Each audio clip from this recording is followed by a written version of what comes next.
नमस्कार। आकाशवाणी जयपुर अजमेर से प्रस्तुत हैं प्रादेशिक समाचार।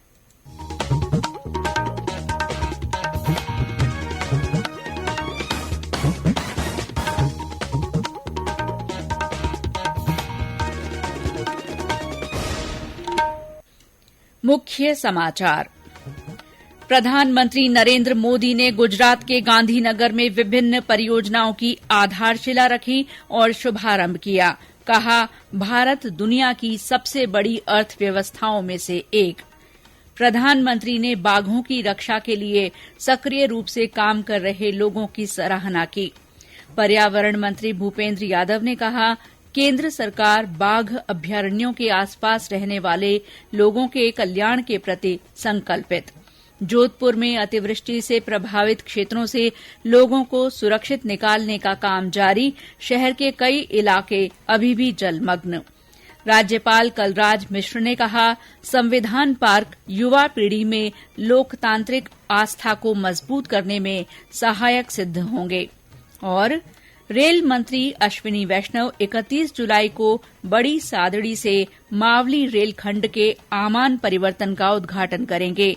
रेलवे बोर्ड के अध्यक्ष कल कोटा आएंगे।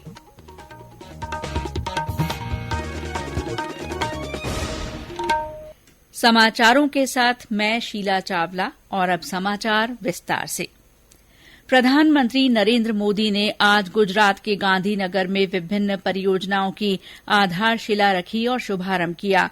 उन्होंने गांधीनगर में गुजरात अंतर्राष्ट्रीय वित्तीय प्रौद्योगिकी सिटी यानी गिफ्ट सिटी में भारत के पहले अंतर्राष्ट्रीय सराफा बाजार का उद्घाटन किया। श्री मोदी ने नेशनल स्टॉक एक्सचेंज, अंतर्राष्ट्रीय वित्तीय सेवा केंद्र और सिंगापुर एक्सचेंज कनेक्ट का शुभारंभ किया और गिफ्ट सिटी में अंतर्राष्ट्रीय वित्तीय केंद्र प्राधिकरण मुख्यालय की आधारशिला रखी। इस अवसर पर प्रधानमंत्री ने कहा कि भारत दुनिया की सबसे बड़ी अर्थव्यवस्थाओं में से एक है, इसीलिए भविष्य में आज से भी कहीं ज्यादा बड़ी होगी। उसके लिए अभी से तैयार रहना होगा। प्रधानमंत्री ने कहा कि उन्हें खुशी है कि गिफ्ट सिटी के जरिए भारत विश्व स्तर पर सर्विस सेक्टर में मजबूत दावेदारी के साथ आगे बढ़ रहा है। गिफ्ट सिटी कॉमर्स और टेक्नोलॉजी के हब के रूप में अपनी मजबूत पहचान बना रहा है। गिफ्ट सिटी वेल्थ और विजडम दोनों को सेलिब्रेट करता है। मुझे ये देखकर भी अच्छा लगता है कि गिफ्ट सिटी के जरिए भारत विश्व स्तर पर सर्विस सेक्टर में मजबूत दावेदारी के साथ आगे बढ़ रहा है। प्रधानमंत्री नरेंद्र मोदी ने कहा है कि समूचा विश्व भारत के युवाओं की ओर आशा भरी दृष्टि से देख रहा है। उन्होंने कहा कि युवा देश के विकास के वाहक हैं और भारत को विश्व के विकास का वाहक माना जाता है। चेन्नई में आज अन्ना विश्वविद्यालय के 42वें दीक्षांत समारोह को संबोधित करते हुए श्री मोदी ने देश के युवाओं के बारे में स्वामी विवेकानंद के शब्दों का उल्लेख किया। प्रधानमंत्री ने अन्ना विश्वविद्यालय के साथ पूर्व राष्ट्रपति डॉक्टर एपीजे अब्दुल कलाम के संबंधों की भी चर्चा की। उन्होंने कहा कि कोविड-19 महामारी एक अभूतपूर्व घटना थी और भारत ने इसका मुकाबला प्रभावशाली तरीके से किया। प्रधानमंत्री ने इसके लिए वैज्ञानिकों, चिकित्सकों और आम लोगों को धन्यवाद दिया। आज अंतर्राष्ट्रीय बाघ दिवस है। इस दिवस का उद्देश्य बाघों के प्राकृतिक पर्यावास की रक्षा के लिए एक वैश्विक प्रणाली को बढ़ावा देना और बाघ संरक्षण के प्रति जागरूकता लाना है। भारत में बाघों के संरक्षण के लिए टाइगर रिजर्व की स्थापना वर्ष 1973 में हुई थी। राष्ट्रीय बाघ संरक्षण प्राधिकरण टाइगर प्रोजेक्ट के तहत इनका संचालन करता है। प्रधानमंत्री नरेंद्र मोदी ने अंतर्राष्ट्रीय बाघ दिवस पर बाघों की रक्षा के लिए सक्रिय रूप से काम कर रहे सभी लोगों की सराहना की है।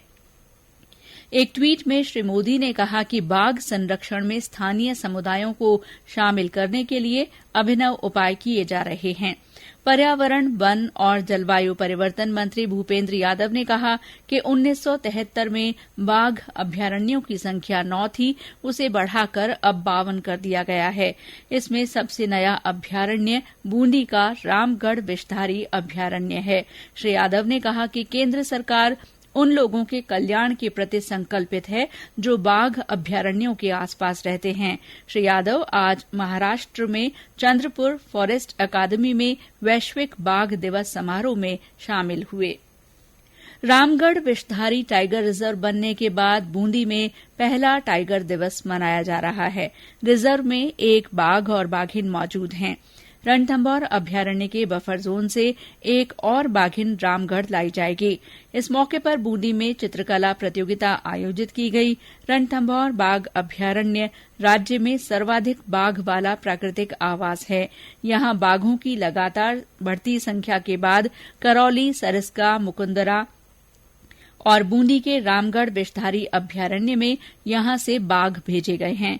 सवाई माधोपुर में वन विभाग की ओर से विभिन्न प्रतियोगिताएं आयोजित की गईं। हनुमानगढ़ जिले के भादरा क्षेत्र के 2 गांवों चिड़िया गांधी और गांधी बड़ी में स्थिति नियंत्रण में है। दोनों गांवों में कर्फ्यू लगा हुआ है और पूरे भादरा क्षेत्र में मोबाइल इंटरनेट सेवाएं बंद हैं। पुलिस ने 45 प्रदर्शनकारियों पर मुकदमा दर्ज किया है।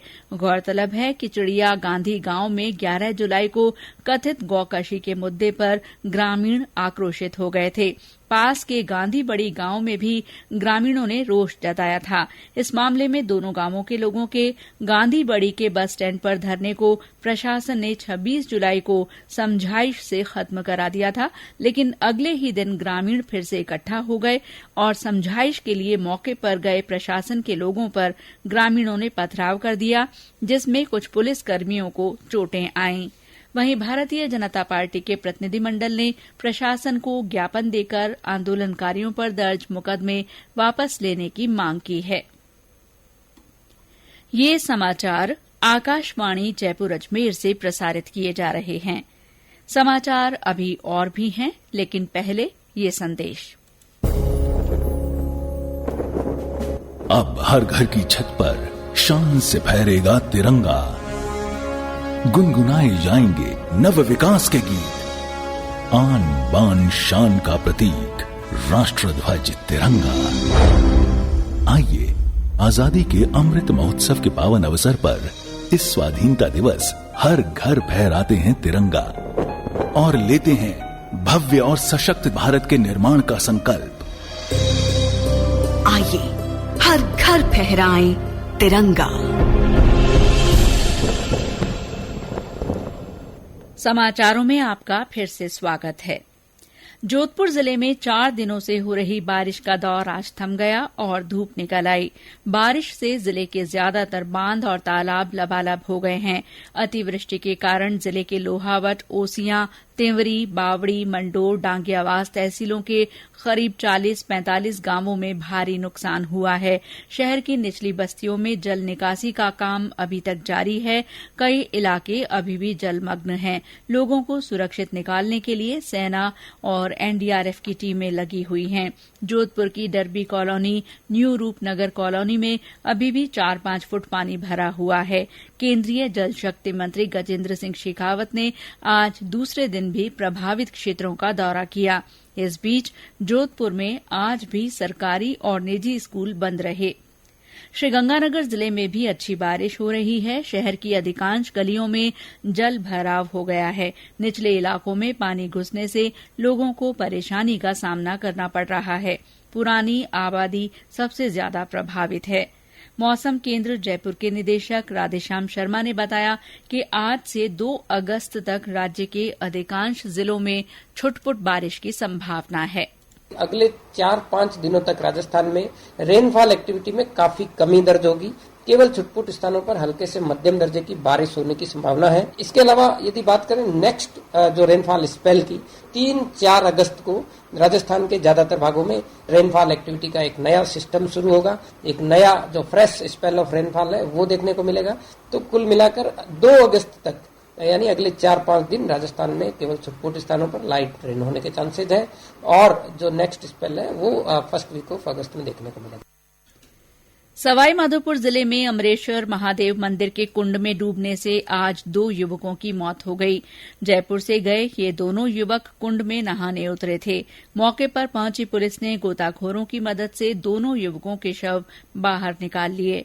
उधर कोटा जिले के झरेर बालाजी के पास चंबल नदी में बहे युवक का शव आज घटनास्थल से करीब 2 किलोमीटर दूर मिला है। मछली पकड़ते समय बहे इस युवक की तलाश के लिए एसडीआरएफ और एनडीआरएफ की टीमें लगी हुई थीं। राज्यपाल कलराज मिश्र ने आज बीकानेर के राजस्थान पशु चिकित्सा और पशु विज्ञान विश्वविद्यालय में नवनिर्मित संविधान पार्क और पारंपरिक पशु चिकित्सा पद्धतियां तथा वैकल्पिक औषधि विज्ञान केंद्र का लोकार्पण किया। इस मौके पर श्री मिश्र ने कहा कि संविधान पार्क विश्वविद्यालयों में पढ़ने वाली युवा पीढ़ी में लोकतांत्रिक आस्था को मजबूत करने में सहायक होंगे। उन्होंने कहा कि इससे युवा राष्ट्रबोध से जुड़कर देश हित में अपने कर्तव्यों के निर्वहन को प्रेरित होंगे। कृषि और पशुपालन मंत्री लालचंद कटारिया भी इस मौके पर मौजूद थे। प्रदेश के सभी सरकारी कॉलेजों और विश्वविद्यालयों में छात्र संघ चुनाव 26 अगस्त को होंगे। कार्यक्रम के अनुसार 18 अगस्त को मतदाता सूचियों का प्रकाशन होगा, 22 अगस्त को नामांकन प्रक्रिया शुरू होगी और 23 अगस्त को उम्मीदवारों की सूची जारी की जाएगी। 26 अगस्त को सुबह 8 बजे से दोपहर 1 बजे तक मतदान होगा। मतगणना 27 अगस्त को होगी। रेल मंत्री अश्विनी वैष्णव 31 जुलाई को चित्तौड़गढ़ में बड़ी सादड़ी से मावली रेलखंड में आमान परिवर्तन कार्य का उद्घाटन करेंगे। ये कार्यक्रम बड़ी सादड़ी में आयोजित होगा। 82 किलोमीटर के इस रेलखंड पर हाल ही में आमान परिवर्तन का काम पूरा हुआ है। श्री वैष्णव इस मौके पर बड़ी सादड़ी उदयपुर के लिए नई रेल सेवा का शुभारंभ भी करेंगे। वे बड़ी सादड़ी से ही वर्चुअल माध्यम से उदयपुर रीवा साप्ताहिक रेल सेवा का भी उद्घाटन करेंगे। रेलवे बोर्ड के अध्यक्ष और मुख्य कार्यकारी अधिकारी विनय कुमार त्रिपाठी कल कोटा आएंगे। वे सुबह दिल्ली इंदौर इंटरसिटी एक्सप्रेस से कोटा पहुंचेंगे। श्री त्रिपाठी कोटा में रेलवे स्टेशन और माल डिब्बा मरम्मत कारखाना का निरीक्षण करेंगे। वे डकनिया स्टेशन के पुनर्विकास कार्यों का भी अवलोकन करेंगे। सरकार ने भारतीय ध्वज संहिता में संशोधन करते हुए खुले में तथा व्यक्तिगत मकानों या भवनों पर दिन रात तिरंगा फहराने की अनुमति दी है। इससे पहले ध्वज को खुले में सूर्योदय से सूर्यास्त तक फहराने की ही अनुमति थी। अब कोई भी भारतीय नागरिक, निजी या शैक्षणिक संस्थान सभी दिवसों और अवसरों पर राष्ट्रीय ध्वज के गौरव और सम्मान के अनुरूप तिरंगा फहरा सकते हैं। प्रधानमंत्री नरेंद्र मोदी ने लोगों से 13 से 15 अगस्त तक अपने घरों में तिरंगा फहराने का आह्वान किया है। हर घर तिरंगा अभियान को लेकर प्रदेश में व्यापक तैयारियां की जा रही हैं। इसके लिए पंचायती राज विभाग तथा संस्कृति विभाग को नोडल विभाग बनाया गया है। सभी संभागों में संभागीय आयुक्तों को इसके लिए नोडल अधिकारी बनाया गया है। प्रदेश में 13 से 15 अगस्त तक करीब 1 करोड़ से ज्यादा घरों और दुकानों पर तिरंगा लगाया जाएगा। पंचायती राज विभाग के सचिव नवीन जैन ने आकाशवाणी को बताया कि प्रदेश में करीब 70 लाख झंडों की जरूरत होगी। उन्होंने बताया कि 5 अगस्त से हर गांव और शहर में विभिन्न स्थानों पर राष्ट्रीय ध्वज उपलब्ध रहेंगे। 3 प्रकार के 4 प्रकार के जो स्थान हैं वो बहुत ऐसे होते हैं जहां पर लोग विभिन्न कार्यों के लिए आते रहते हैं, जिनमें सबसे प्रमुख है गेहूं लेने के लिए लोग पीडीएस की शॉप पर राशन डीलर के यहाँ आते हैं। इसके बाद हमारे जो खादी के भंडार होते हैं, लोगों की पहली चॉइस होती है कि झंडे की बात आई है तो खादी भंडार पे चेक कर लिया जाए। उसके बाद आप देखेंगे कि जो ई मित्र केंद्र राजस्थान में लगभग 80-85 हजार ई मित्र केंद्र अलग अलग गांवों में और वार्डों में बने हुए हैं शहरों के अंदर, वो भी एक बहुत अच्छा वेन्यू हो सकते हैं। इन समस्त सुझावों के साथ हमने कलेक्टर्स को ये चीज भेजी है। और अंत में मुख्य समाचार एक बार फिर। प्रधानमंत्री नरेंद्र मोदी ने गुजरात के गांधीनगर में विभिन्न परियोजनाओं की आधारशिला रखी और शुभारंभ किया। उन्होंने कहा कि भारत दुनिया की सबसे बड़ी अर्थव्यवस्थाओं में से एक है। प्रधानमंत्री ने बाघों की रक्षा के लिए सक्रिय रूप से काम कर रहे लोगों की सराहना की है। पर्यावरण मंत्री भूपेंद्र यादव ने कहा है कि केंद्र सरकार बाघ अभ्यारण्यों के आसपास रहने वाले लोगों के कल्याण के प्रति संकल्पित है। जोधपुर में अतिवृष्टि प्रभावित क्षेत्रों से लोगों को सुरक्षित निकालने का काम जारी है। शहर के कई इलाके अभी भी जलमग्न हैं। राज्यपाल कलराज मिश्र ने कहा है कि संविधान पार्क युवा पीढ़ी में लोकतांत्रिक आस्था को मजबूत करने में सहायक सिद्ध होंगे। इसी के साथ प्रादेशिक समाचार बुलेटिन समाप्त हुआ। नमस्कार।